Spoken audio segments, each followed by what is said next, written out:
That's what utter humiliation looks like. Get in the car. Come on. Lucky for me, this Highlander is so cool, I actually want to be seen in it. Check out the new Highlander at Toyota.com.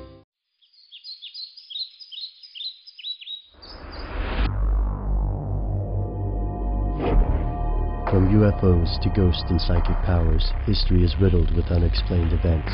You can turn back now and learn the stuff they don't want you to know.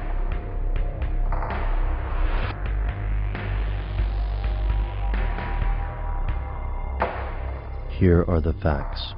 Conspiracy theorists are everywhere. Whether the topic is JFK, Roswell, or anything in between, odds are that someone won't accept the official story. And that's only the beginning. Around the globe, tens of thousands of people claim to be eyewitnesses to abductions by things like reptilian aliens, the Illuminati, or angels. The truth, these people say, can no longer be ignored. Of course, their own versions of the truth usually differ. While the mainstream typically ignores these claims, it's no secret that world governments have taken some events quite seriously. Whether they're trying to make psychic spies or track unidentified flying objects, governments have a history of trying to hunt down the truth behind the bizarre sightings and events reported each year.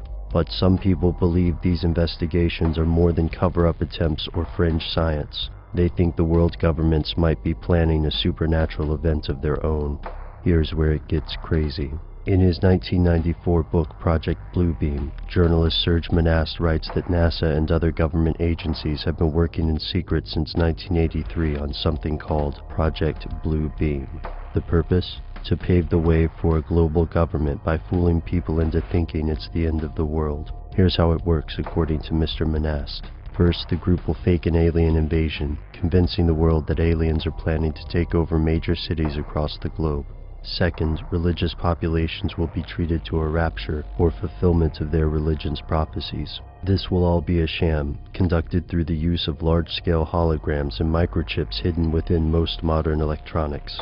Once the various nations of the world topple under the massive civic unrest and panic, the New World Order will assert itself and the people of the world, desperate for any sort of authority, will accept its rule. Mr. Monast doesn't stop there. He also believes that NASA will use low-frequency electromagnetic waves to communicate telepathically, and that the New World Order will phase out cash. And he's not the only one who believes this. Skeptics have several issues with this conspiracy theory. First and foremost, what type of technology would be needed to inundate the world with realistic visions of aliens and messiahs? How could this technology be manufactured in secret? Second, could governments across the world really cooperate and coordinate closely enough to pull off this massive con?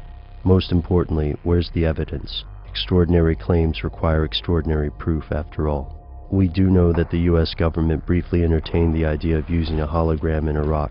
US Air Force planners brainstorming on the best way to achieve a bloodless coup in Iraq proposed creating a giant hologram that would appear to be Allah, commanding Iraqis to overthrow Saddam Hussein. This plan was never implemented. So where does this leave Project Bluebeam? Without hard evidence, skeptics dismiss Bluebeam as a crackpot theory. Would Mr. Monast have written a new book with this much-needed proof to validate his claims? We will never know. He died in 1996. The official cause of death was listed as a heart attack.